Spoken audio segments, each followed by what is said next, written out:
episode 545. Mandi in space. The Dice Tower is made possible by listeners like you. Thank you for your support. This episode is sponsored by USAopoly. Share laughter and make memories.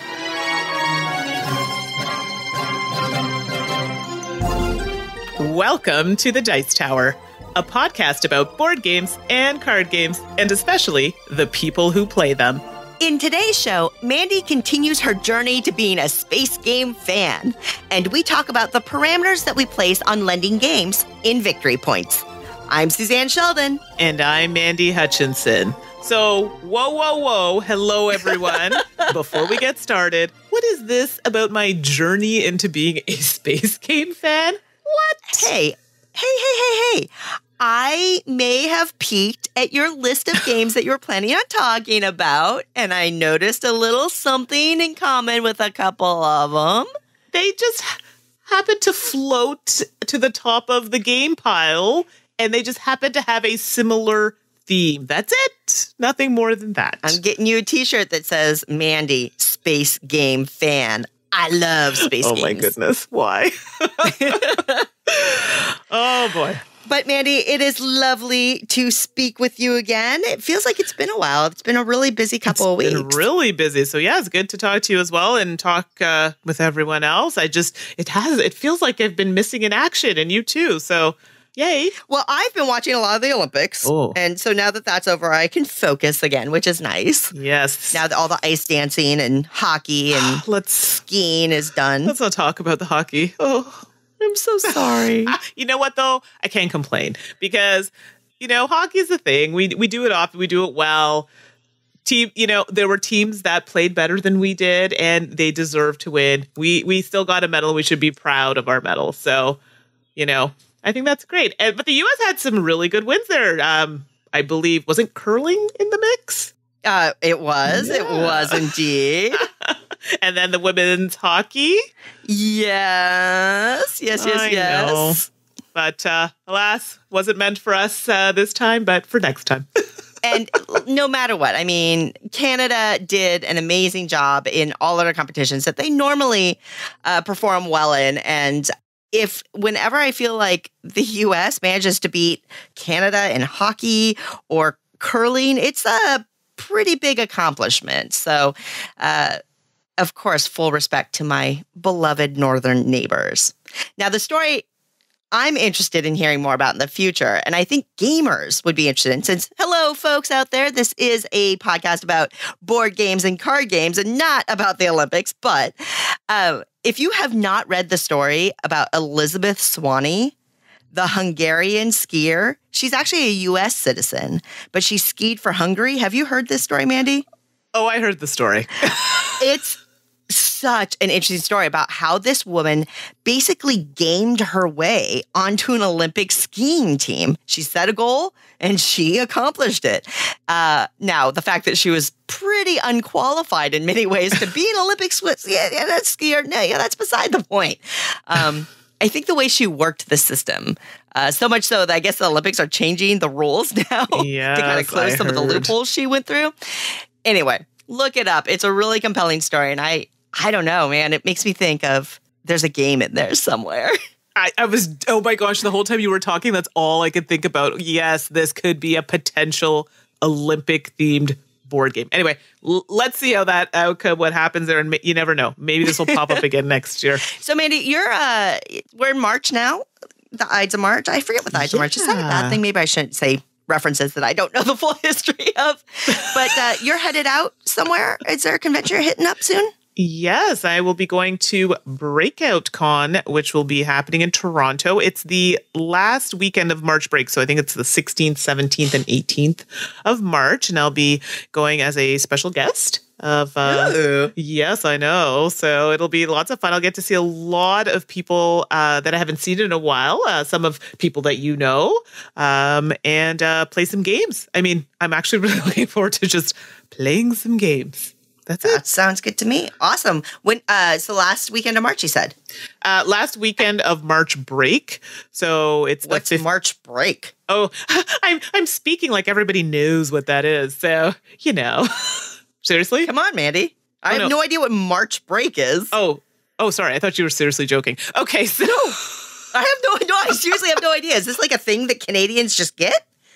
Oh, so in the schools during that week, so I think it's probably starts the 11th or something of that week. So the week that Gamma happens, that's March break here. So that's when a lot of the kids in the schools are off for that week. Okay. And so a lot of adults at work, because I work for the federal government, will generally also take that time off to take vacation with their children or Gotcha. Yeah, I'm sorry. Noted. I totally assumed that everybody would know what March break was. I have learned something new about Canada today, so that is beautiful. Thank you. No problem.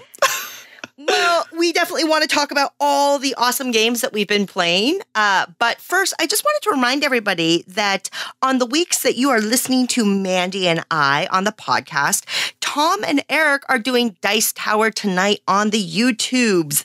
And if you have not joined them for the show live or watched it afterwards, you are missing out. It is incredibly entertaining. It's really fun to actually get to see Eric's face. It is. And because they're on video, they get to show you the games that they're talking about, etc.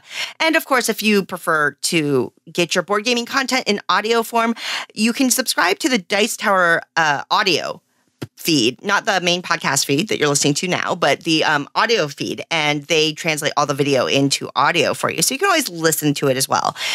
So you can get that extra Tom and Eric fix that I know we all love to have. So don't forget, Dice Tower tonight is this week. All right. So I think, have we covered everything? I think we've covered all the exciting news. Enough chit chat. Let's get to the games. Lots of games. Let's talk about games. Take my love, take my land, take me where I cannot stand. I don't care, I'm still free. You can't take the sky from me. So last episode, Tom, I believe it was Tom, that talked about a game called Get Off My Land. So I'm not going to go, and this Get Off My Land is by First Fish Games. I'm not going to get into too much detail about the gameplay, because you would have heard on the last podcast, but I did want to talk about it a little bit by giving my opinion, because I played it recently a couple times with some friends in a game group. So I just wanted to give my opinion. So Suzanne, have you played this one yet? I have, I played it in prototype a long time ago. Yeah. Okay, you did. So you have an idea of this game. So in Get Off My Land, it is a very take that kind of game. And it definitely, I have to say, wow, I never thought these words would escape my lips, but I think I actually agree with Tom on a lot of points in this game. What? I know. What is even happening right now? So I just found the game. There were some cute elements to it, as in, it was very thematic. So, the round tracker had the little rooster, and it was by months and seasons. And, it kind of fit in with the pumpkin. That was the first player token. So, it had that harvest feel to it. The game was well produced. I will definitely agree with Tom on that. It was a very well produced game. I did have a slight issue with the theme. It's just, I have an issue with the theme. That's really it for me. It's just not something that I'm comfortable with, but I think it could have potentially gone in a slightly different direction, but to each their own. It's not necessarily bad for some people. It's just not for me. Mm-hmm. It can be mean. Oh, it's like area control. So there's a lot to take that for sure. Absolutely. And I feel it definitely could be in that territory where someone could potentially be picked on, especially if you're kind of going for the same area. There's nothing you can do about that. So if someone doesn't like take that element, I don't think you're going to like this game in that respect. You just might find it a little too aggressive. So overall, I liked the idea of where the game was going, but I don't think this is a game for me because I don't necessarily like a super intense, mean game. And I wasn't too crazy about the theme. Yeah. I thought the card art individually of the different locations and stuff on the farm was really great. I really loved the art on the different cards, and definitely some really quality production on that side. But I can understand it not being your thing. Oh. Yeah. So I just wanted to throw it out there, and wow, I agreed with Tom. Never thought that day would come. Marking this in the calendar. Well, I wanted to actually revisit quickly a game that you talked about. Maybe, I don't know, last year sometime. Feels like ages ago. an eon. London, the second edition of London. This is that classic Martin Wallace game from like 2010. But this is, of course, the second edition from Osprey Games. So it features that really lovely art by Mike Atkinson, Natalia Boric, and Shumesław Sobiecki. And I have just gotten a couple plays of it, and keep in mind, I was a fan of the original London. The original London is one of my all-time favorite Martin Wallace games. So I was, really interested to see what Osprey Games had done with it or whatever. I had heard they did away with the board and the map, and I'm like, okay, this could be cool or this could be weird. What have they done? And yeah, I really, really like this re-implementation. I mean, Mandy, I cannot recall, but you hadn't played the original, right? No, like when you had mentioned there was a board, I was like, I'm sorry, what? There was a big board? And yeah, so no, I hadn't played the original, so this was all new for me. Yeah. So as a quick reminder to anybody who may have forgotten, London's all about rebuilding London after the Great Fire of 1666. And it's largely a card game where the cards give you money or points or poverty, which is bad. Yes. And you get to play these cards in front of you in different stacks. And you get to choose how many stacks you create. But there's good things about that because you get more actions, but there's bad things about it because the stacks can create more poverty for you, which again, poverty is bad. Such in life as in the game sometimes, I guess. Yes. So you're playing these cards down, and then when you choose to quote unquote run your city, then all of the cards you've built in these stacks, all the top ones activate. And you get all their actions and bonuses and whatever, and that's cool. And then most of them will flip over, and then they're nullified for the rest of the game for the most part. There's abilities to let you flip them back over and all that jazzy jazz. But really, you can buy locations with the money you have that give you a wide variety of effects. I think they're called boroughs. Mm-hmm. You can take loans when you never have enough money because you never have enough money in the game. But loans are bad, bad, bad to not pay off before the end. And all that jazz. Now, in the original game, there was a map. And, I don't remember all the details about it, but basically you were purchasing locations on the map. And once you kind of started, you had to spread out adjacently. So adjacency mattered as you were traveling and spreading out on the map. There were these underground tokens that could give you benefits and all this other stuff. And there's just like a little fiddling around with the map. And I think some of the cards promoted that play. That map's out the door, right? And now all it is the cards. And those locations, those boroughs are cards.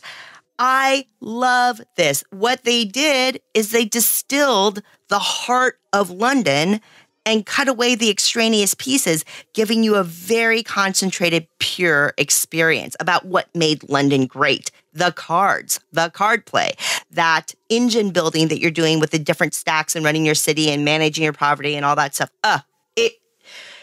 So cool. I mean, now I still have my original copy of London, and I actually need to play it again just to get a more recent comparison. But I hate to say, I don't know how much I'm ever going to play original London first edition anymore. This new second edition just fired on all cylinders for me. I just love that card play, trying to build an engine around it, managing that poverty, because of course it's got some really clever scoring in the game around how poverty is used and all that other stuff as well. Can be a little bit punishing. I wouldn't call this an easy game. It's definitely a game that you need to play a few times because once you understand what cards are possible, it can really help you make smarter early game choices. But man, it is with that and the upgraded look of the game with the beautiful new kind of soft palette art. Yeah, easy, instant hit for me. London second edition. It took what I liked about the first game and made it better. Yeah, and I mean, I didn't play the first game, so I was really scared when you talked about this board. I was like, what are we in for? But after playing with the bros and other things, it was a very streamlined game. I really enjoyed it. We did a teach and play not too long ago on the Dice Tower with this one. And I find it an easy game to pick up, an easy game to teach. I really enjoyed it, actually. I was surprised. I know I had some issues with the cards. I don't know if you found this as well. The cards felt like there was, I don't know if they were just a bit thin, and it looked like the color was coming off. Interesting. After a few plays. So maybe they've addressed that in newer editions, but I know the copy that I had, the cards just seemed to get worn rather quickly. Okay, that's a good thing to keep an eye out for. I played my copy 3 times and I didn't notice that, but maybe I was just so enamored with my little engine building that I wasn't paying attention to details like that. Can't help it. I notice these things. But that's a good thing. That was London. London, 2nd edition. Very cool. Well, we are now going from the city of London into space. That was a really bad transition, but you know what? I'm going to go with it. Best segue ever. I played Space, and this was designed by John D. Sinclair. Art was done by Chris Walton. The publisher is Alderac Entertainment Group, otherwise known as AEG. It's priced at about $38 in Canada, $40 in US, and don't get mad, it's released April 11th, so it's not available yet, but it's coming. April 11th isn't that far away. Nobody should get upset about that. That's soon. I know, but I feel bad because I'm talking about it, and people probably might want it right now. But it's coming. So it's a dice game. Has a bit of like that engine building effect to it. Plays 2 to 5 in about 60 minutes. So I've actually played it with 2 players in a lunch hour. So it does work. So in Space, you're really Commodores have a small fleet of ships. And you're docking ships and you're deploying sectors and getting more ships and basically activating them. So when a player reaches about 40 victory points in the game, that's going to end it and then see whoever has the most points to win. However, there are other conditions, such as a card that legitimately says, if you basically complete this card, you win. Like, there's no ifs, ands, buts about it. You win. So that happened in our first game, but we'll talk about that in a second. So you have your own kind of board with your own cards, and these are like your ships that you're placing on there. They're numbered, I think it's 1 through 12, if I'm not mistaken. And they have a blue part of the card and a red part of the card. And those ones they're all on your board. However, at the beginning of the game, you're going to be able to take some cards and slip them underneath at the top of certain slot numbers. It sounds so confusing. And you want to see the red portion of the card, which is flipped on the other side. The reason why this is important is because on a turn, players are going to roll a dice. The active player rolls the 2 dice. And then you can either take the value of both dice or just each dice individually and apply it to the ships that are on your board. So, for example, if I have a card in Space 6 and I'm not the active player, I would activate any cards that were at the top of the board in red that I had flipped up. Oh, okay. So I had acquired maybe on a previous turn and slipped it under the board. If I am the active player, I'm actually activating the card, depending on the numbers I choose from my dice roll, on the board, but the blue portion of the card. Oh. So it could be money. It could be a scale that actually pushes up your money, because when you buy cards on your turn, it actually slides back down to nothing. And then your turn starts with money from wherever this little token is pushed up on the track. It's kind of a weird mechanism, but it's interesting. So on your turn, the active player rolls the dice, activates the blue portion of the card on their board, or it could be cards, depending on what dice value they decide to choose. Then, depending on how much money they have, they can buy a card from the market, which is numbered, and you get to put it on one of the numbered slots. Then you take the card that's on that number slot, replace it, and flip it and put it under the board. I know. So you're swapping cards up, but you're trying to build a whole bunch of cards on numbers. So anytime that number gets rolled, you're going to get a whole bunch of bonuses. So if you're thinking, this sounds kind of familiar, yes, it has that Machi Koro-esque feel to it, but space. So there are other cards you can buy that will actually just straight up give you victory points. That's another way to kind of build up. But then once you take those cards with victory points, you've now blocked off that numbered space. So you don't want to do that too early, something later in the game. But long story short, like I said, if you're familiar with Machi Koro, which has this similar type of element, it's very, very similar. So like I said, at the end of the game, it's triggered when a player has 40 points or completing a card objective that says you win.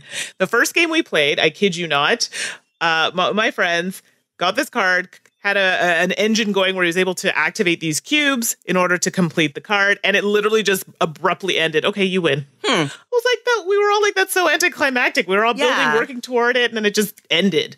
So we weren't crazy about that, but then I played it again, and I was like, okay, why do I feel like this might be runaway leadery a little bit? But then I was able to catch up, so it kind of balanced out, and it didn't have that abrupt ending this time. It actually ended based on someone reaching the 40 points, and we had we were close. in finishing. So it depends. It really just depends. And the first time I played it, it was with a very large player count. Second time I played it was with a smaller player count. So I don't know if that made a difference.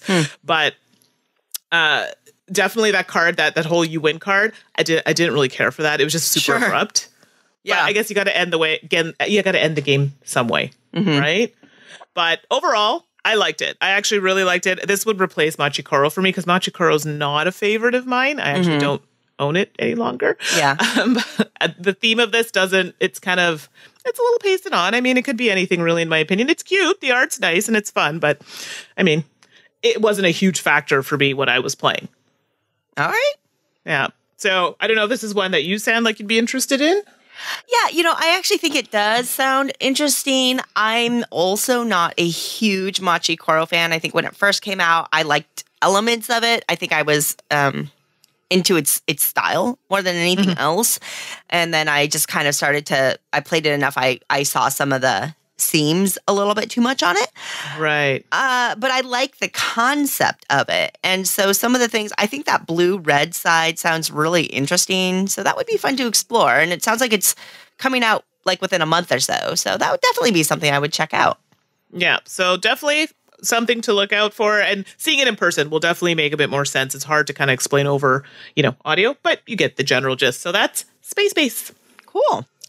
Well, I wanted to talk about a game called Import Export, which is a pretty dry name, but stick with me here.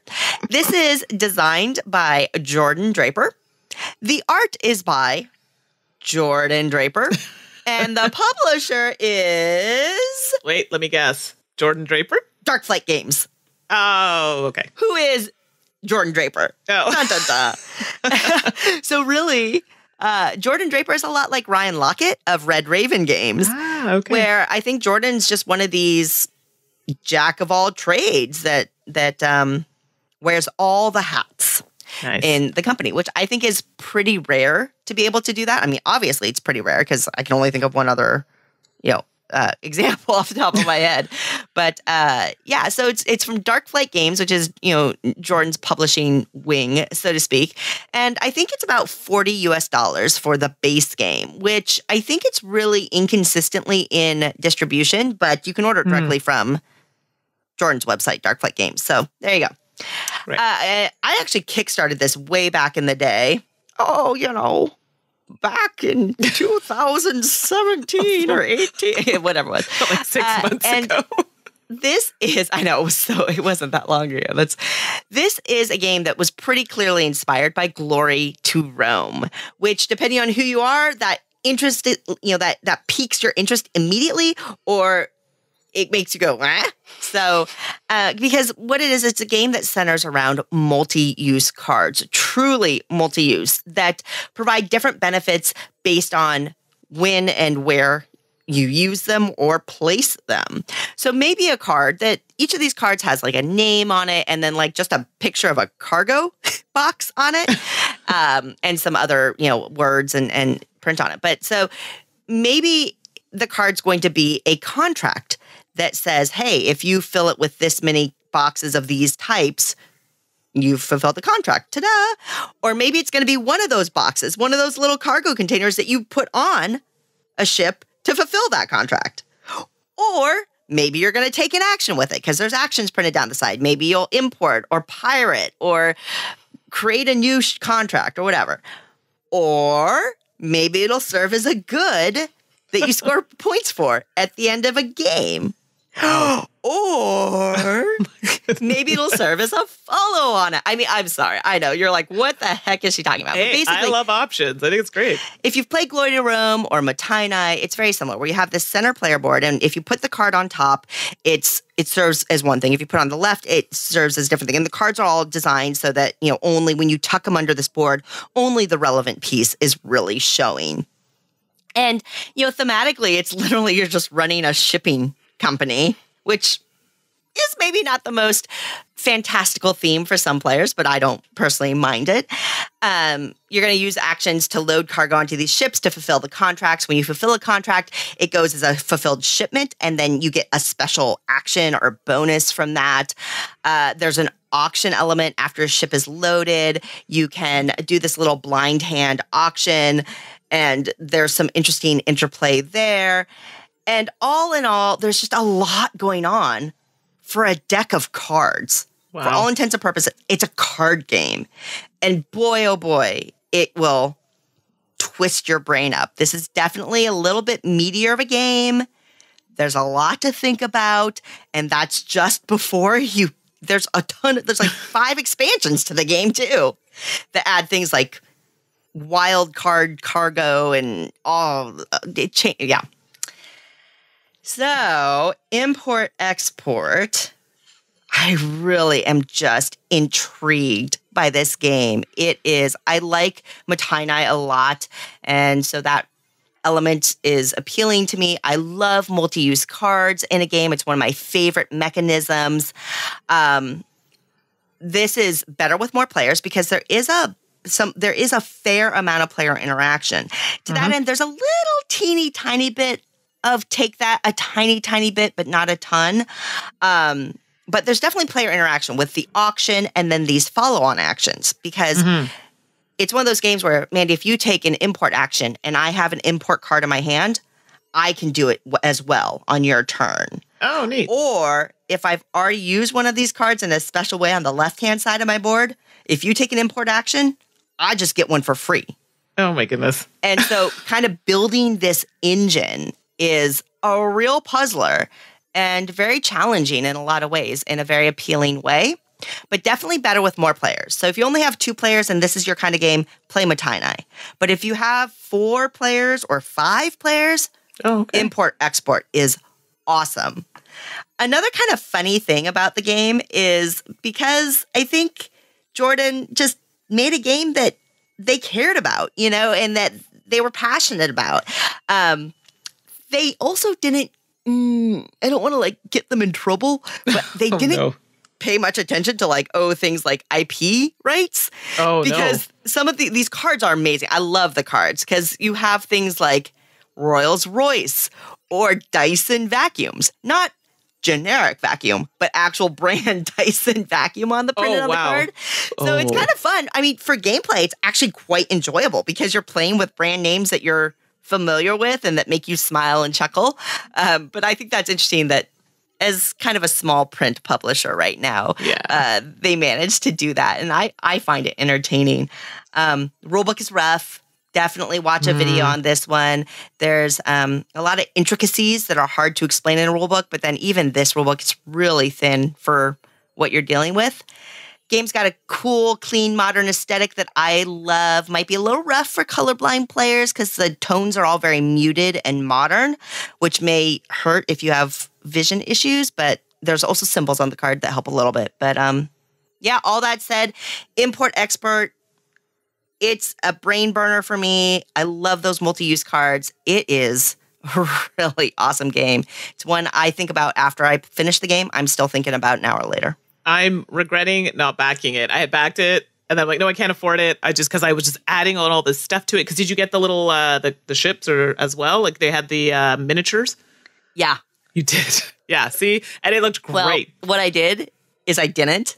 Oh, and then I ordered them afterwards. After I figured out how much I love the game, I went and ordered them afterwards. See? Oh, wow. See, now I just have to play someone's copy. But it is one that I looked at, and someone had mentioned to me that it was inspired by A Glory to Rome, which I actually haven't played, so I'm not familiar with it. But the concept of the game looks really interesting. So there you go. I think I'm going to have to borrow a copy, find a copy. It looks really good. So export, I'm going to add that to the list. And we can also talk about Dungeon Draft. And I know you played this one. Yay! Yeah, this is an interesting one. So it was designed by Justin Gary. The artist, there's a list actually. Kez Laxon, John Derek Murphy. Well, there's a lot of art in this game. Yeah, Daniel Robinette. There's a few, so you can see why. Publishers, Upper Deck Games. It retails for about 27 Canadian, 19 US. And when I was looking this up, it's actually sold out on both. Is it only $19, $20 US? Yeah. Whoa, cool. Yeah, do you see 27 Canadian? Sorry. Hello. But plays 2 to 5, which is a nice number, 30 to 45 minutes, and it's a card drafting game. So it's really simple. The rule book is actually very clearly laid out, but basically you're playing over the course of 4 rounds. You're drafting heroes and weapons, and you're using them to defeat monsters, and you're completing quests in order to earn the most, and they call it XP, which is basically your points. You'll also gain gold, which is what you're going to use to recruit your heroes and the weapons that you draft. So when you're drafting these cards, first game, I'm just going to start off. First game of this, you're not going to get it right away. I was so terrible the first go around, and anybody I've taught it to is terrible the first go around. It's hard to, I think people just, when you're looking at the cards, you just want everything. So in the game on a turn, you get, I think you start off with like 7 cards or something like that. And it's like a, regular kind of drafting game. You look at a card, you look at the hand of cards you have, you pick one, draft to the left. And then the next round, it'll draft into the other direction. But you keep going around until you have 7 cards by the end of it. So you've drafted 7 cards. You have to make sure that the cards are playing into each other. The first time I played, I think I was just, oh, this is so cool. And it has symbols and colors. And coming back to people who are colorblind, potentially, there are symbols on the cards that are quite useful. So that does help. But I wasn't paying attention to the fact, I'm like, there are requirements. If you want to play this card and do the action on the card, oh, wait, I need 2 of this faction or things like that. Each player takes their turn individually in this game. So I didn't find there were cards that affected other players. It was mostly just taking the actions of the cards in front of you, placing them on your tableau. Mm-hmm. They stay in place for future rounds because you can add to it. And this is also going to help with your strength if you have cards with strength who are defeating monsters, which give you bonuses like money or points or something to this effect for the end of the game. Basically, at the end of the round, all the players tally up all their points that are in their tableau, endgame points, any quests they've completed, and you win. Player with the most XP wins.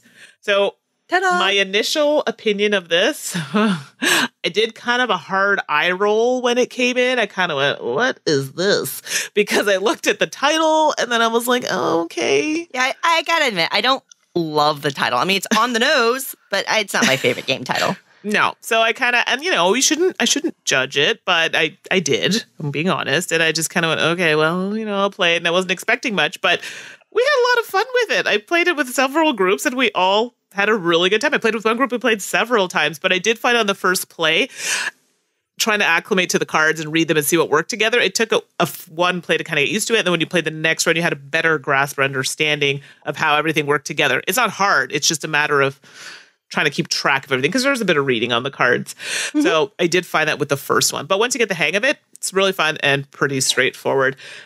I don't know how replayability will be a factor here.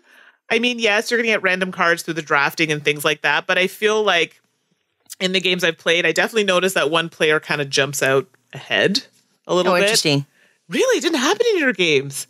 I'd have to go back and it's not an issue that popped out enough for me to remember it off the top of my head. I'd have to go back and look at the scores to see whether there was a real runaway leader or anything like that for our games. Like, we didn't get demolished, but you definitely saw that someone jumped out early in all the games that I played, which is okay. That is interesting. I mean, we still had fun with it and whatever, but you definitely did. And we noticed that. But overall, I liked the game. I thought it was fun. It's one that I keep in my desk at work. I'm hoping to show the colleagues this one. But yeah, we had a great time with it. I know you enjoyed it. We had a chat about this. Yeah, I know. It surprised both of us. It surprised them because I mean, it's from Upper Deck, which has had a very mixed record in kind of the more hobby game areas. They're putting a lot of effort into establishing themselves into the hobby game space. And, they had Bring Out Your Dead, which was a really interesting entry into hobby games in general. I actually played it a couple of times when they were promoting it a little bit more, and I didn't dislike it. Like, it had a lot of nifty things. I mean, the theme is a little odd, but it had a lot of nifty things to it I actually really enjoyed. And so I got Dungeon Draft, and, it was kind of like, okay, similarly just for whatever reason, we had a ton of fun with it. It's a very straightforward, simple drafting game. To your point, Mandy, any of these games, like Import-Export even, or London, or all these games, and when the game is in the card specifics and not in the mechanical rules, it takes a play, at least a play for you to be. So I think that's really normal. So yeah, Dungeon Draft is a hit. For $20, if you're looking for a straightforward fantasy themed drafter, I think this is an excellent one to consider. Now, the thing that I would, if for all of you Upper Deck employees listening right now, if I had one ask, downshift off of that Upper Deck branding just a little, please, people, because every one of these cards has a little Upper Deck logo in the bottom right, and it doesn't ruin it. It is what it is. But I was like, really?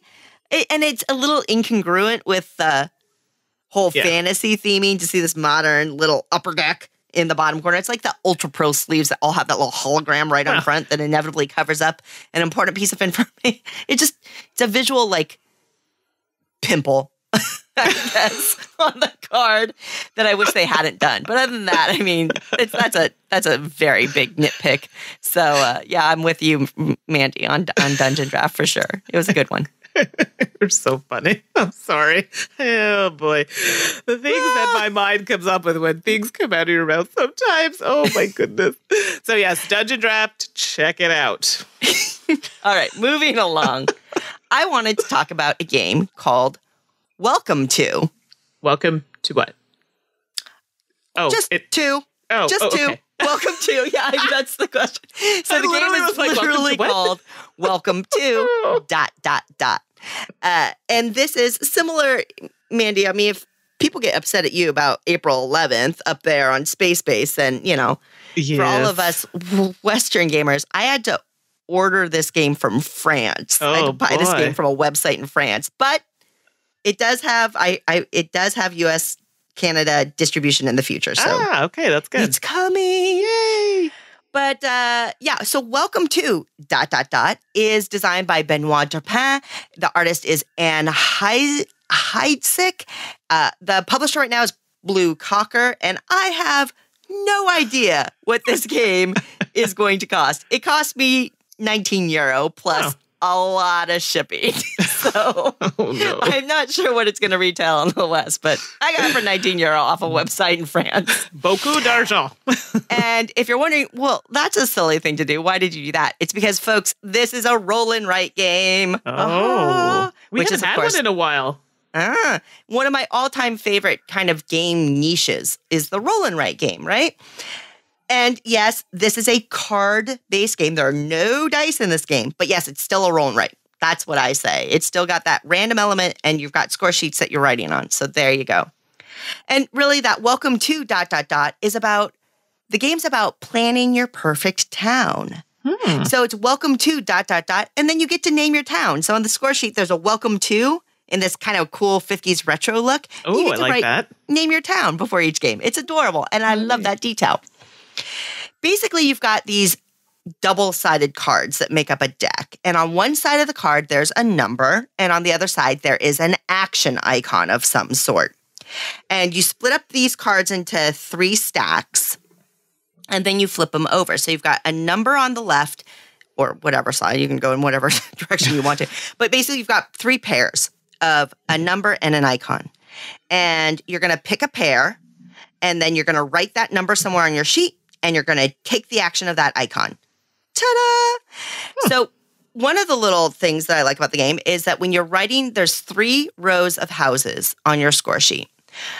The numbers that you write must ascend from left to right. Now, this is basically the core of the game called Quinto, which is another roll and write. It's actually one of my favorite roll and write games. Quinto's great. Where you have a lot of free choice on where you put this number, but you have to plan for the odds of numbers coming up and what your kind of plan of attack is. So you write the number wherever you want, and then you take the actions. And these actions tie into a lot of different little elements on the score sheet, like parks, pools. You can draw fences for neighborhoods for scores. Like if you get You can adjust scoring. So if you create a lot of like 3-house neighborhoods, you can get points, or a lot of 6-house. There's all sorts of manipulation there. And then the BIS, which I think, because it's a game out of France, I'm going to assume it's B, but it's spelled BIS. Yeah. So, of course, my American friends all called it Biz. And then it created to a lot of bad jokes. But what I can say about Welcome to is this is one of my new all-time favorite roll and write games. I've played it, as of today, I've played it 10 times. Oh, wow. Because I played it solo. So I've played it a bunch solo. It has a wonderful, wonderful solo play mode that's really simple that I really enjoy. But it's fantastic. First of all, the score sheets are beautiful. They've got this retro 50s vibe to them. It's a top-down view of a neighborhood. One of my friends in my playgroup was like, I hate writing on this because it's so pretty. And it is. That Quinto-style mechanism of the free choice of where you're writing your numbers, but you have to figure out when you're going to kind of give up on your plan because the numbers aren't coming up versus when you kind of fight for it, where you adjust. Like, that's real strategy. Like, that's real smart playing. There are real decisions being made there, and I really like that. There's elements like the pool. So if you choose a number with a pool and you mark that number in a pool space, you get points. You don't have to mark it in pool space, and if you choose not to, or you cannot to, you're going to miss out on those extra points. The B that I mentioned lets you double up on a number. Normally, you can't put 2 numbers next to each other. The B action lets you do it. However, when you use it, you'll also get us a little bit of negative points. So you have to balance, like, how many benefits am I getting from this B, and how many negative points am I getting? I love the way you say it. I'm sorry. The parks. Like, all of this stuff is coming together in just such a fun, engaging way. The thing I didn't mention about these cards is that the number side of the cards have a little corner icon that lets you know, because you basically just take that card and then flip it over, and it reveals the action on its other side. Okay. And it's this really smooth card mechanism, but because the back of the number side has an icon, you can actually plan ahead a little bit because you know what actions you're going to have available to you in the next round, which is just brilliant. I just, honestly, I know I'm raving, but I really love this game so much. It's one of the finest entries in the roll and write category that I've seen in the last year, and I've seen a lot of good ones, so I think that's saying something. Welcome to, from Blue Cocker, coming, I think, in US, Canada from Dude Games. Yep. I cannot recommend it highly enough. Very interesting. Well, it definitely sounds up my alley because I love Quinto. That's fantastic. Yeah. And so it sounds like it could be something that I would really enjoy. And yeah, I think you're going to love it, Mandy. I can't wait until you get to I'm play it. excited. And Dude Games, actually, they also did, I think they're the same ones who did they do 10 Minutes to Kill? Maybe? I think so. I could be wrong, but I'm pretty sure they are because we had a chat about it. So yeah, I'm very familiar with Dude Games. They've got some interesting ones that have come out. So looking very much forward to Welcome to. What is it in French? Is it like Bienvenue à? There you go. I know. I have no idea. I'm curious now what the title is. So I am going to take us all the way back to space yet again. Oh, shocking. I know. Wow. I can't even say that Anyway, moving on.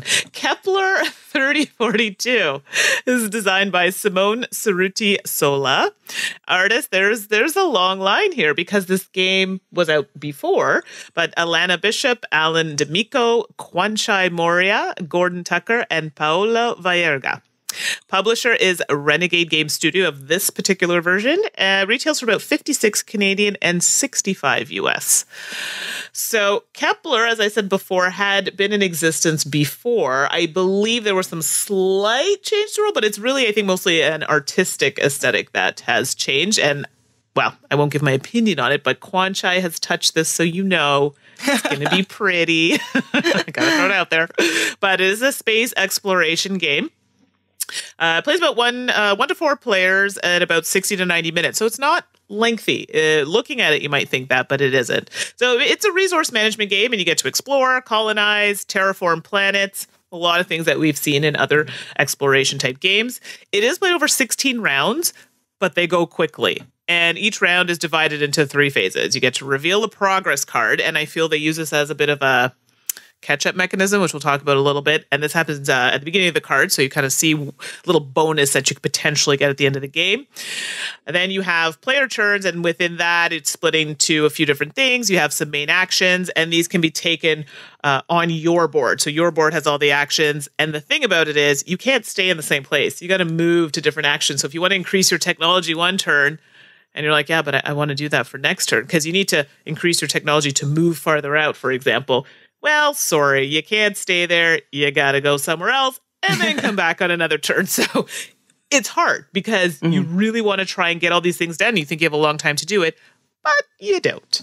So then you also have bonus actions, but when you take these bonus actions, you also have to waste resources to do that. And you don't want those resources going to waste because you may need them later for other actions, such as terraforming and things like that. You also get to move your starships on the board, and this is what helps you colonize planets. And at the end of the turn, you can withdraw ships so you can use them at a later time. So in the cleanup phase, you're going to resolve the progress cards, so the one that came out. And usually these cards are geared toward the player who's in last. Not always, but a lot of the time. Then you're going to award any medals or anything that was won during that round, and then you change over to the first player. The game ends after 16 rounds. Most VPs win. So I gave a very brief overview of this one, but it literally is a very straightforward game. My initial play of this game, I found it overwhelming. I think it was just the circumstance that I was in because it was kind of rushed and we were trying to learn it. It seemed like a lot, but once you sit down and play it again, it really isn't. The actions are very straightforward. It's a deck of cards that you're going to every round, and that's a round counter in itself. There are 16 of those cards. You're going to be resolving it. Then you've got some simple tracks to get points on, and then you're trying to do some exploration, obviously trying to get to the further planets because they're going to get you more points at the end of the game. I'm not joking. I literally looked at it and said, wow, this looks so complicated. It looks more complicated than it actually is. Okay. I didn't enjoy my first play of it. I'm going to be very straightforward with you. And I literally think it was a circumstance. I was just like, I had just come off my Pulsar high. So I was like, Pulsar, it's so good. Pulsar, of course, being another space game. Okay, shush now. I don't know why you need to point that out. Can I help it if they're just getting practically, Mandy? Better? So I had come off that high. Now, they're not even remotely the same game. Actually, Pulsar, I find a bit more complex than Kepler. But it has dice. It's a whole other mechanic. So I came off of that, and I think I had high expectations, being space and all. And I just wasn't getting that, but I wasn't in the right mindset. So I played it again, and you got to take it for what it is. This is a space exploration game, but it is very straightforward. So I did think it's one of those games I'd liked after more plays. I liked the fact that even though 16 rounds sounds quite lengthy, it's not. You don't have enough time to do, which I think is a sign of a good game, to do all of your actions. You're that last few rounds, you're just struggling to try and get everything in so you can get all those points. I found it once you got the mechanisms very easy to understand the actions and allowed you to plan. And the rounds were fairly quick, unless you have someone that is prone to potentially taking a long time to play a turn. Doesn't take that long to play. And I found the rulebook was clear. There were player aids, and there's even a chart that lets you know what each planet card, what type of resource it has, or what kind of point value it would give you. Looking at it, you're like, oh, for goodness sakes. But then once you figure out how to read it and understand it, super straightforward, super easy, super accessible. There's a lot of color on the board. I didn't find it to be an issue. I don't think it would be an issue for someone's colorblind because you don't need to see any of the numbers or anything. There are hexagons. It's more just the color of the art on the board. But the boards itself, I thought, were fairly clear and easy to read. So overall, I enjoyed it. I definitely think for a space exploration game, it was very straightforward, and definitely one for someone maybe starting out. I actually think they might want to give this a try. Awesome. Yeah, I have not managed to get my copy to the table, but it's comforting to hear some of the things you said because it does look fairly complex and intimidating, And so hearing that if you can kind of just push past the learn and stuff like that it plays quite smoothly. So that's awesome to hear. Thanks for giving those details. Yeah, so really happy to get that to the table. So that was Kepler 3042. Mandy, do you hear that? Yeah, I think it's the door. What? Who could be knocking right now? Well, it's cold outside, so maybe we should go find out. All right. Oh, hey, Mandy, Suzanne. So, Mandy, we got to talk because you mentioned you were watching curling, and I've been watching a lot of curling, a lot of curling. Really super stoked about the United States men winning gold. It's pretty awesome, and all around some terrific curling in the Olympics this year. Really great to see that, and also a little annoying because, during the coverage and you see it on social media and stuff like that, the jokes come out, the broom jokes that we hear every 4 years, and, they're sweeping the rocks, and, why slow motion replays in curling? Because how do you tell the difference? Stuff like that. And it sort of raises my blood pressure, and I get a little annoyed, and, it's not like this is a new sport. It's been around for a long time. It's not even the first Olympics it's been in. It shows up every 4 years. But then I got to thinking that, for many people, this year may be the first time they've seen curling. And they don't necessarily know all the ins and outs of the sport. That is their perspective. They're brand new to this. I've been on the ice for a long time. And I'm no expert, but I know generally what's going on during the course of a game. And it got me thinking about how we can sometimes get that attitude in the board game hobby too.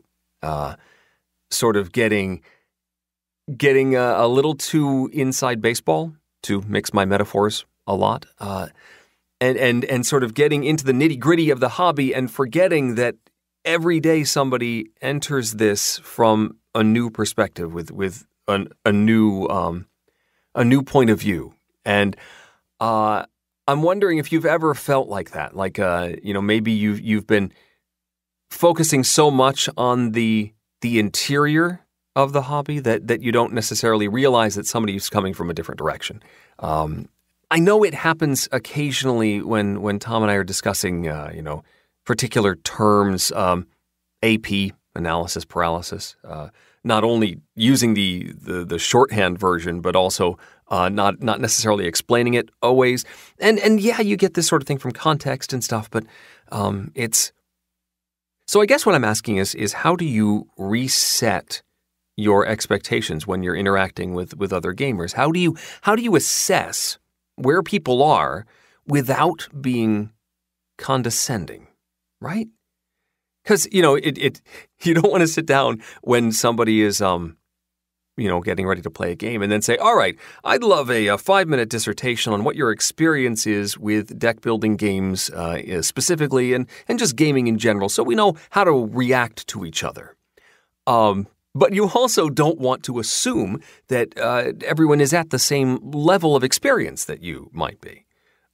So where is that happy medium of assessing and listening and reacting and adjusting your expectations appropriately while still not, ham-handedly, all right, everyone tell me what your experience level is in this hobby before we continue this conversation? Maybe I'm just making this more tricky than it should be. Anyway, I don't know how I got from curling to that, but that's where I am. I'll go back outside. I'll let myself out. Well, I am glad it was Eric at the door because, this talk of curling warms my heart. I know a lot of people are going, what, curling? I also watch golf and find it entertaining, so I don't know. Maybe it's just a thing, but curling is quite exciting. Eric, I'm impressed. So it's funny because he talks about curling and then it goes into baseball and then how that impacts games. So I know there was a lot going on there, but I do appreciate the reference to curling, especially after this past Olympics. I really need to let that go. So all in all, we really want to come down to how to balance assessing out a person's knowledge level without offending them, but still being able to get into it yourself. I think that's basically what the takeaway is from the curling and the baseball and so forth. This is tough. And I usually find when people are talking about games, I think that's an indicator for you. When have you played this game? Or they'll mention something game related. And I find often the way they talk about the game, or even the type of game that they choose to talk about, I believe is a slight indicator as to potentially what level of game they're used to or what types of game they're used to playing. And then just hearing the way they describe a game or talk about a game can kind of give you an indication of maybe their knowledge or to what extent that they would feel comfortable talking about a game. Does that make sense? I think so, yeah, because I think it depends contextually on when and how you stumble into the conversation. You know, I know as podcasters, this is something that we struggle with. You know, Eric mentioned AP, analysis paralysis, and how that's a term that a lot of gamers just inherently know. But if you're newer to the hobby and you stumble on the podcast and then you hear people tossing around this weird AP term and what the heck does that mean, it could be confusing and it could be off-putting, right? And so for sure, you know, even when I'm describing a game and I'm using shorthand terminology, like, or even drafting, what does drafting mean to a person that hasn't had the opportunity to actually play a drafting game? And Exactly. You know, for us on the Dice Tower podcast, how much every time we talk about something like that, should we, you know, break down the terminology a little bit more? And how do we strike that? And to be honest, Eric, I struggle with that myself. Like, I can't envision, you know, as a reminder, drafting is when you get a hand of cards and you pick one that you're going to keep and play, and then you actually pass the rest of those cards to your neighbor, and then you get cards from your neighbor. You know, like, we can't, logistically, it just seems unreasonable to do that every time we talk about a game. So striking that balance, I don't know. I mean, I think, so Mandi, coming from your perspective, it's like, well, you have to feel out. It's much easier in person, right? When you're feeling Absolutely. out a person and you have that interaction in the moment where you can hear what games are they talking about, what terms are they using, etc. Right. I don't know. But it's true. Over, you know, audio, it's hard. And you don't want to come off as pretentious. gosh, you don't no. want to come off as being facetious. Like, there's so many ways it could come off. And at the same time, you're still trying to educate. And then you don't want the people who do know it to kind of roll their eyes like, okay, I can't believe we have to talk about this again. But we were all there at some point. So I think people have to take that into consideration as well. I mean, I talk about games all the time. People, even just at work, we have a network at work where we don't see people face to face, but we do a lot of, you know, telephone, and a lot of them don't know about games, but they're interested, and I can just tell. But even me, when I talk about certain games, you'll use certain type of terminology that I won't. Sure. And it's not because, you know, you're trying to say that you're better, you understand better, or I just don't know them. It's just a different approach. Does that make sense? Yeah, totally. I think that's a really good point. I mean, it varies individual to individual. And, you know, I think for the podcast, it's one thing. For that interpersonal interaction, for me personally, I'm trying to get a point where I just ask and try to put context around what I'm saying as well. So, you know, I'm okay, like, just tossing out there, hey, you know, I get really into games. So, you know, if I start not making sense, let me know. Yeah. Oh, yeah. Or asking, what are some of your favorite games, to get a feel of where they're coming from or what their experience is. Now, I have had people say, and I have read online comments where what games do you play can kind of come off as gatekeeping a little bit. Like, oh, if you haven't played TI4 and Food Chain Magnet, you're not a real, you know, kind of that attitude, that tone to it. Yeah. But for me, I think asking questions is really the only way. What are some of the favorite games you've played? Or opening yourself up and saying, you know what? Sometimes I get off in my own little world. So, you know, tap me on the shoulder when I start being wacky. And just communicating, right? And putting your spirit and your heart and a positive tone and attitude out there. And I think that will probably buy you a fair amount of latitude, I would hope. Yes. So you definitely don't want a heavy rock. So in curling, rock delivered with more force than required. You want to definitely have a, yeah, okay. Yeah. This is audio, so the listeners can't see how hard I'm rolling my eyes at you, Mandi. I know. I was legitimately trying to like get that in there because, you know, I think Eric would appreciate that. But you know what? I am just gonna. That was a Yeah, that was not a hit. Let's just sweep that one under the rug. Oh my goodness. I cannot believe you just went there. Thank you so much for dropping by, Eric. It was great to hear from you and see you as always. Thank you. Hit that pledge button and take my money. There is so much going on in crowdfunding right now. It is wild. I mean, clearly, Kickstarter is foundational to games being made right now. Not all games, obviously. But holy wow, looking at the site right now, it was tough to pick a single campaign to talk about. Literally, take my money, take my money, take my money. Now, the segment title makes so much sense now. Doesn't it, though? So wading through all the goodness that is on Kickstarter right now, Mandy and I decided we want to talk a little bit about Edge of Darkness. This is actually an AEG game designed by John Clare, who we just talked about, a game which honestly was not planned, but there you go. The art is by Alana Lemmer-Donner, and this is the third in this card crafting series. So this is the series like Mystic Veil and Custom Heroes that uses those clear plastic cards, and then you get to sleeve them up in different ways to get different configurations. But Edge of Darkness kind of tries to take it to a higher level than what we saw previously because it's got a whole bunch of other stuff in. So there's drafting in the game down this row of cards, and then there's also a cube tower, this massive, ominous black cube tower. And where have we seen cube towers before? Oh, wait, for one of my favorite games. Amerigo. Yeah. So Okay, I knew, obviously that caught your attention, Mandy. And the cube tower is actually all about fighting off these monsters because the cards, as you add new things into it, the backside of all the good stuff has monster stuff.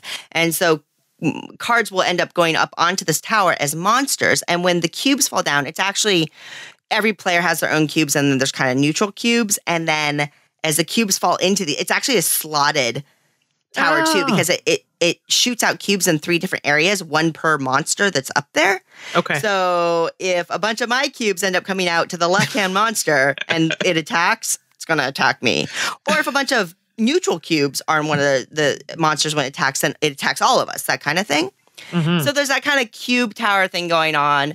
So they've definitely blended this. There's also not a worker play. I guess it's action selection or something a little bit more where you have agent meeples or tokens, and there's different locations. These are the places where you pull card inserts from, but you can also go there, and the locations themselves physically have abilities, and you use the cards to put people down, and you use cards to take people away, and you get different actions or benefits depending on you're putting people down or taking them away. So a lot more going on, a lot more components than just the cards and sleeves as opposed to the other games.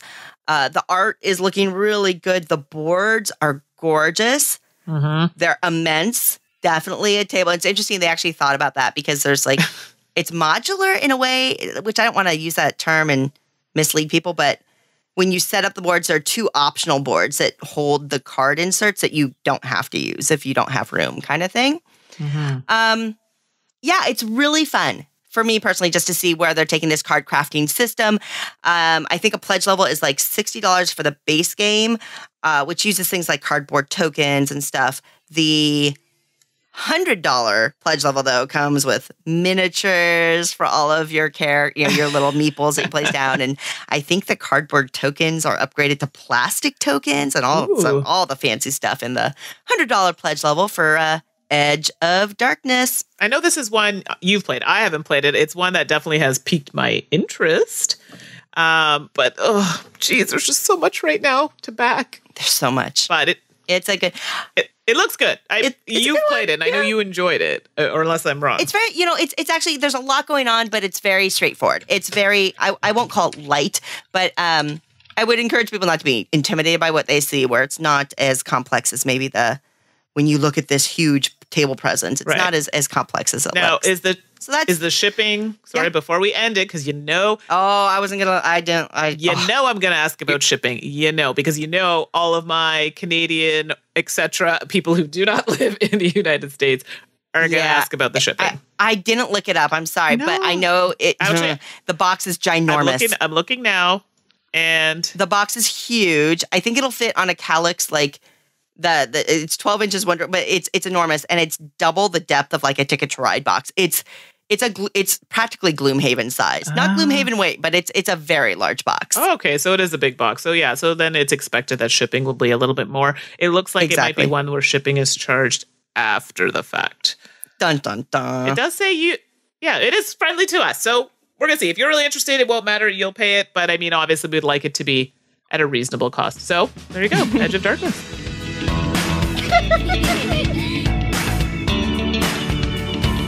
All Access Gaming. That was probably pretty good. So now it's time to take a look at a game that new gamers can play, or, well, heck, game you can play with your family. So, you can play with gamers too. It's just anyone can play. So we're going to take a look at Sakura. This is designed by Rainer Knizia. Artist is Kevin Hong, and it's published by Osprey Games. This game was fun, and we're going to talk about why. So in Sakura, the goal of the game is to try and get the most amount of tokens, trying not to disgrace yourself, which does happen for some players in the game. And the player with the most tokens at the end of the game wins. So you are a painter, and your goal is to try and be as close to the Emperor when he reaches these Sakura trees in the game. But you don't want to get too close that you bump into him, because that's when you lose your tokens or you're disgraced. That's not good if you want to win the game. On a turn, players are going to choose from cards in their hands, which they'll choose one, you'll pick it simultaneously, face down, and flip them up. The card with the lowest number is going to go first. So if this sounds familiar, it's kind of like a Honshu sort of situation, if you're familiar with that game. Each card has a variety of symbols, and you can do any or all of the following. They can have any or all of the following. You can have moving the Emperor forward or backward, which means it could potentially land on another player, causing them to be disgraced and moving back, moving other painters forward or backward, or moving your painter forward or backward. And as I said before, these things can cause players to be landed on by the Emperor, or they can land on the Emperor. Heck, I've even done it to myself sometimes, not on purpose, but other players will play and change the circumstance of the game. There are, I think it's 3 Sakura spaces on the board, and when the Emperor has reached this tree, you immediately stop and you score. So basically, for every player, the first player that's closest to the Emperor is going to get the highest amount. Then the second closest player to the Emperor will get the second amount, and so forth. And you do these for each Sakura tree that you land on. So basically, you're going to get tokens for your points. And at the end of the game, I think it's at the 3rd tree that you get to. Whoever has the most of those tokens wins. That's it. That sounds really straightforward. Pretty straightforward. It can be it's kind of mean, but it doesn't come across like aggressively mean, because I mean, the circumstance changes that you could actually, like I said before, really get yourself in trouble, because you're like, haha, I'm going to move the Emperor, 3 spaces back, not realizing that someone may have moved the Emperor already. So on your turn, your card may cause you to do something to yourself. So, and it sounds like everybody's kind of doing the same thing. I mean, everybody's moving themselves or others forward or backwards. So it's just kind of core to the game. That's it. Exactly. So that's why I say it's pretty straightforward. Like, what you see is what you get.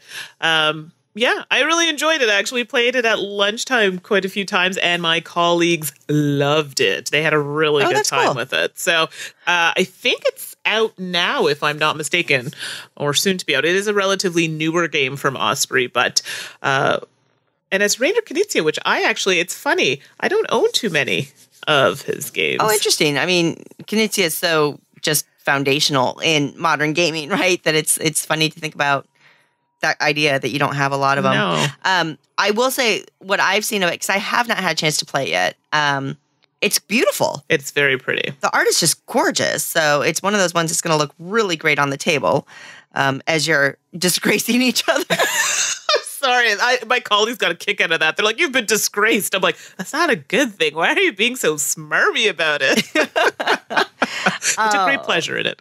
Awesome. When that was Sakura from Osprey. Yeah. We ask, you respond, we discuss.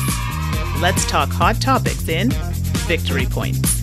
It's time for one of my favorite segments of the show, and that is Victory Points, where we pick a discussion topic and get your input on it over on the Dice Towers BGG Guild. If you're unfamiliar with that, BGG is boardgamegeek.com. It's a wonderful website that's all about board games, and you can find out all the information, and there's forums and chat groups and all this great stuff. And Dice Tower has a guild over there that is wonderful and interactive and full of fabulous people.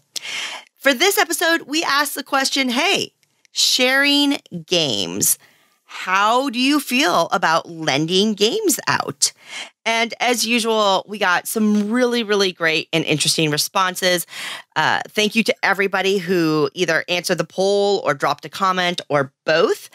So here's what you all thought about lending out games, or how you feel about it. Let's see here. About 12% of you said, no problem. I'm all in. Borrow what you want. And then the vast, vast, vast majority of y'all said basically, as long as it comes back to me in the way I lent it out in a reasonable amount of time, I'm all good with it. And that's like 74% of you were pretty casual about it. But then, of course, there were a few people that were like a little more cautious. About 3% of you were saying, I take precautions. You know, I take pictures of the game before I send it out, or talk to people about like when they're going to give it back, and make sure I kind of nudge the people to say, hey, bring it back in the condition you got it in, which I'm not making fun of anybody because I completely understand that. And what was interesting to me, there was a percentage, about 7% of the respondents said, nope, I'm not going to do it. Not going to lend out my games, which I can also understand. Absolutely. And then a few people, about 3%, said, other. Right. And then hopefully they dropped a comment in down below. I'm thinking. Yeah. So thank you to everybody who answered the poll. It sounds like most of you aligned to, you'll lend it out sometimes, but not all the time. I don't know. Well, let's see what the people said about that, huh, Mandy? Yeah, so we kind of grouped them together, like answers similarly, so that you can get a better feeling of what everyone was saying. So when borrowing a game in the it depends on who category, we have Andrew P. And Andrew states this is entirely dependent on who they're lending it to. For their gaming pals who they see fairly regularly, they let them borrow pretty much anything, any amount of time, assuming it's not something that they're actively playing or looking to play, or if he's looking to play at that moment, which I can totally understand. And I think a lot of people can kind of go with that. And I'm just going to go through the ball quickly here. Molokov states, I'll only lend games to friends that I know treat them with just as much care and respect as I do. And then Jason M., we lend within our group because we're all respectful of each other's collections. Outside the gaming group, I don't know if I could. I get that. Do you lend your games to friends or fellow gamers or anything ever? Okay, so I'm weird. And when I say I'm weird, I am... Well, that goes without well, saying. Yeah, we know I'm weird, but you know what I mean. I'm even weirder than what you would think. But... I lend my games freely. I have friends who will have games for months. It doesn't bother me because I have so many. I'm more than happy to lend them out. I really don't have a problem. I'm not worried about it. I know they'll come back to me at some point. I, on the other hand, do not like borrowing games from other people. Oh, interesting. I don't know if it's just the anxiety kicking in. I just get so paranoid. I'm like, I know nothing will happen to it, but it's just that chance that something could happen. I can't. And it would make me so upset if something happened to someone's game. So I just don't. I can understand that. I mean, that's a reasonable. I didn't know if it's just like it's cooties thing or something. No, being worried about, being able to properly take care of somebody else's property. That's an understandable thing. I get that. Yeah. So what about you? Well, it's interesting because I think the next grouping kind of responses that we saw aligns mostly to how I feel about it. So another kind of theme in everyone's responses was they'll lend it if it's replaceable. So Tim B Right. says, I don't mind lending my games as long as I'm able to replace it. No one touches my copy of Glory to Rome, but if you want to borrow Takanoko or Seven Wonders, have at it. I love it. Julian K says, I would lend almost anything, games, books, CDs, as long as I trust the person. I think that was yours. Oops. It's all over the place. Notes. That's okay. Notes. Brendan R says, I'll loan games to people I know well and see regularly. With the circle tightening as Yes. game value or rarity goes up.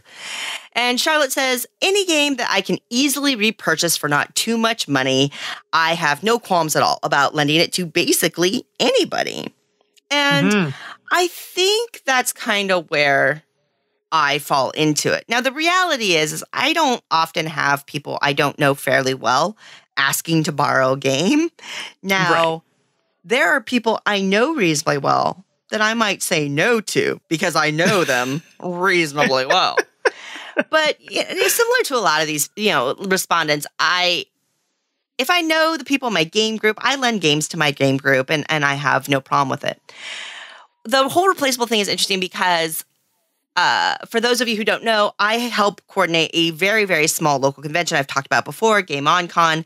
And basically the library is a big stack of my games. I fill in a bunch of totes and haul them in and set up some temporary shelves. And I basically just leave them out for days on end for anybody who's part of the convention to grab off the shelf and throw on a table and play.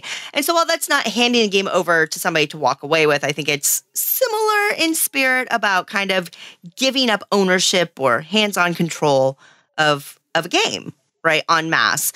And in that case, it's to maybe people who I know well or maybe who I don't know well. And I wanted to do that because I knew I had the collection that, other people would enjoy, and that was important to me. I did feel nervous about it the first time I did it. And then, you know what? It was okay. The games, some of them weren't maybe put away perfectly or whatever. We found a couple of loose tokens on the floor, nothing that was going to kill a game. And then it got easier. But, I don't put my Glory to Rome black box out there. There were some Kickstarter things. So I brought Dinosaur Island, but I didn't bring those really beautiful, heavy coins. Right. As much because they're heavy as heck and I didn't want to carry them. But, there's little things like that I may feel less comfortable lending out. So if it's replaceable, have at it, indeed. Yeah. I think that's probably where most people kind of can fall into, I would think. All right. So now we have the nope. Try again response. And we have John B. My games don't leave my sight. If any friend show an interest in I love that just directness and honesty from you, John. That's awesome. All respect for that. Absolutely. If any friend shows an interest in a particular game they've played with me, it goes on the list for their birthday or other occasion. Aw, and I'm happy to buy it for them to spread the joy of gaming. But my games are my games and I don't trust anyone. John B., I love your life. That is so awesome. That's great. And you know what? Of course, if games have a completely personal meaning and a different meaning to everybody, right? And there's nothing wrong with saying, no, I don't want to lend out my games. I enjoy them with my friends when I'm there, and then I take them home with me. And that's cool, too. Right. And I also think, too, I'm in a different circumstance, right? I'm in a circumstance where I'm lucky that I have access to a lot of games. So it's very easy for me to spread the wealth that way. I know some people maybe they don't have as much money, or you know what I mean, or they have a smaller collection than they want. Exactly. You know what I mean? They may not have the means to rebuy if things go missing. Yeah. So no, I don't know what if that where John B lies, but I can completely understand and respect that opinion. But then there were, of course, a couple of unique answers that were really fun to read as well. And so we thought we'd just highlight some of those. Patrick H says, I lend games on the assumption I'm actually giving them the game and that I'll never get it back. And Brandon K actually agreed with that. So I thought that was really, really interesting because that's how I lend books. Is when I hand over a book to a friend, I just kind of assume I'm never going to get it back. Now, I often do, and it's no big deal. But if I don't, I'm like, yeah, I didn't expect it back. I don't. Okay, well, don't laugh, but my Twilight books are missing. They never came back to me. Mandy, I'm so sorry that they're missing. Well, the Harry Potter ones came back, and I'm sorry that I had to put my foot down on. But I let the Twilight ones go, but not Harry Potter. Understandable. But I thought that was interesting and kind of cool that you're just kind of, hey, I'm giving you a gift, and at least then you can't be disappointed. It's stress-free. I agree. So, Rob G, this is great. Having multiple children certainly helps reframe expectations for anything maintaining its pristine state. Oh, Rob, I don't have children, but I did work with children, so I think that's very smart. As the mother to 2 children under the age of 10, Rob, I'm with you. I feel, yeah, there's a certain element. I try to teach my kids to respect property and to treat games with respect because they are, objects that I care about, but they're kids, so inevitably there's a torn token or a crumpled card. We're playing Stuffed Fables right now, which my kids absolutely adore. And my 5-year-old son, he gets his new item and he's so excited about it. And you just see his greasy, dirty little fingers that I forgot to wash before the game, grabbing this card and gripping it with a death grip because he's so excited. I'm like, oh, son, relax. Ease up on that card. But, as long as they're not jam hands, you're good. But thankfully, and he's like, oops, yeah. So Rob, I feel you on that one. And I kind of like wrapping up with Dick R's comment. The people who want to borrow them are also gamers. And so I know that they will take good care of them. Aw, I like that. And isn't that just the loveliest sentiment? That's great. No, honestly, that is a perfect way to end that. So thank you, Dick. That's heartwarming. That's nice. I like that.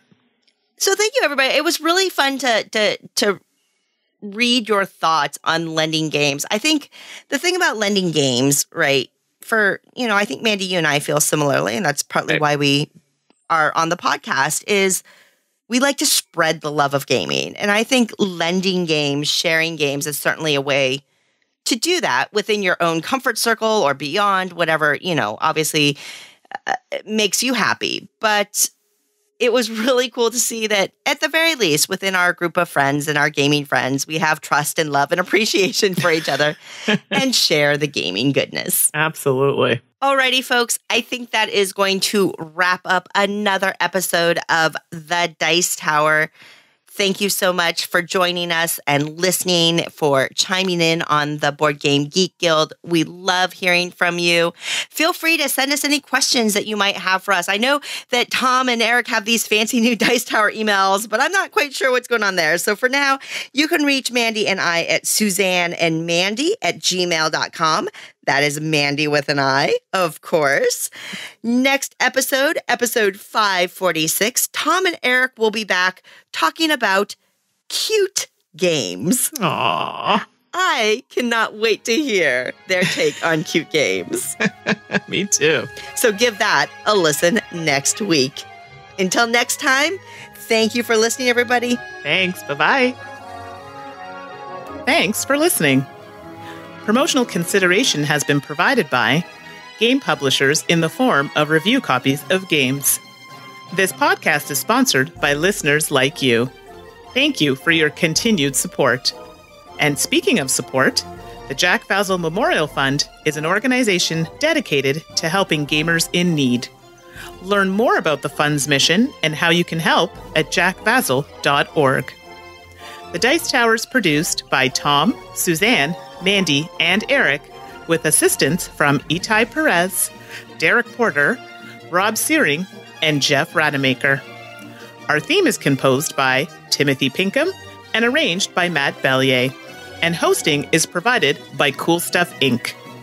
Let us know what you think of the show by posting to the Dice Tower Guild at BoardGameGeek.com, following the Dice Tower on Twitter, or by emailing us at dicetower@gmail.com. And don't forget to visit the other shows in the Dice Tower Network at dicetowernetwork.com. Until next time, from all the gang at the Dice Tower, have fun gaming.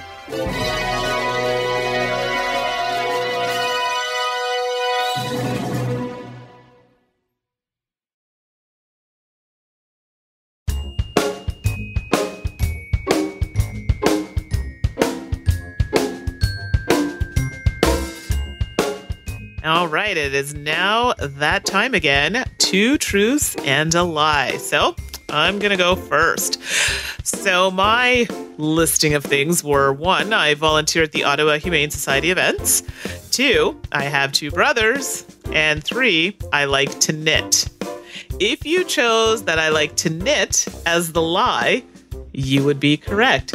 I shouldn't say that I don't like to knit. I just don't. So, I crochet, but I don't. It's something I could learn, but there you go. So what about you, Suze?